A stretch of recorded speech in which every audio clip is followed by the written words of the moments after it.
Hello, my name is Olivia Sprick. I'm from New Orleans and I am a shift supervisor with Starbucks, attending ASU through their SCAP program. I am pursuing my education degree so I can better pursue my ultimate goal of opening an online school that teaches its students the skills they need to survive in today's world. Classes that teach these skills have been steadily removed from school curriculums for the past few decades, leaving us with generations of people who don't know how to navigate adulthood. My best guess is that some of these skills have been relegated to be learned at home, but if the parents can't or don't teach their kids, how are they supposed to learn them? We learned from Bronfenbrenner's theory of ecological systems that everything in our environment has a direct effect on our development. There are parts of my chronosystem that have led me directly to conceive this goal. For example, I've accrued nearly 8 years of experience in working retail and in the food service industry, which has provided me with an interesting opportunity to notice the lack of skills that people need to survive.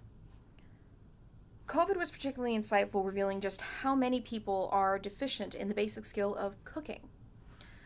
Many restaurants stayed open, not just for business reasons, but because people need to eat, but they can't provide for themselves because they have a deficit of the skills needed to do so. My year of unemployment was another eye-opening experience. I was at a company where I was absolutely miserable and was trying to get rehired by Starbucks. But in the meantime, I did a lot of job hunting. And I realized I didn't have the skills to job hunt successfully. There were no classes in high school or college that taught me how to write a resume or a cover letter, how to interview well, or how to even look for a job in the first place. And I learned that most resumes go through a series of computer programs that siphon them out so that the person who eventually sees them and gives them barely a second's glance doesn't have to sort through all of those unnecessary resumes. How can you sell yourself if you don't know how to sell yourself to get a job? In my microsystem, my mom was the biggest influence on the development of my interests. For many years, she enrolled me in summer camps, exposing me to various interests and crafts. When I was old enough, I was conscripted to help out in the kitchen. Being from New Orleans, food is a huge part of our culture, and in her family, you're required to learn how to cook. You don't have to be good, you just have to be able to help in the kitchen and keep yourself alive. It's because of her influence that I've developed interests and talents in sewing, reading, music, acting, theater, singing, and, yes, cooking. My time in theater has taught me that I can be self-confident and I can be entertaining. I'm an adventurous critical thinker who knows the value of her own intelligence.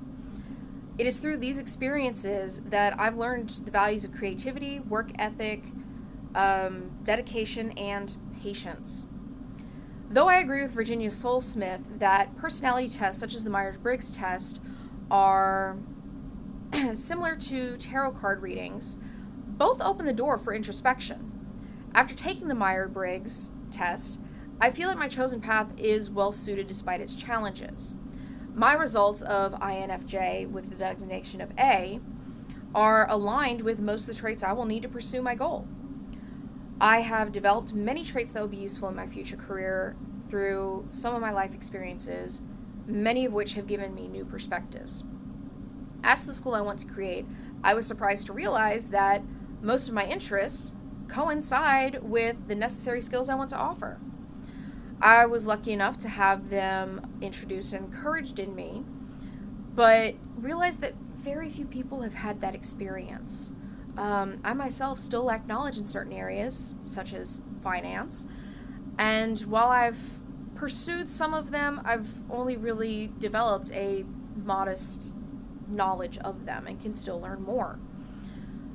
These courses would be geared towards high school students, but would be available for any adult who needs or wants to learn these skills. They would be better prepared for their futures, better able to contribute to society, and most importantly, better able to provide for themselves and their families and support them. As to my future plans and goals, first and foremost is graduating college. If I maintain my current pace and success rate, I should be able to do that in the next 3 years. As we learned in Lesson 5, it is important to always continue your professional development. I'm already doing that through Starbucks by furthering my leadership and networking skills. After graduation, I plan to get a job teaching for a few years to build my professional development. My professional educational development, to be specific. I know that I need to gain the classroom experience so that I can understand the perspective of the teachers that I will be working with. During and after school, I will be working on the list of skills I want to offer and networking with people who have them. If they're willing to share their knowledge, I will get them on board with my project. I hope to network with people who have experience in business and education to help get my school up and running. Thank you for watching. I hope you found it interesting. If you have any suggestions, feel free to reach out to me. Have a nice day.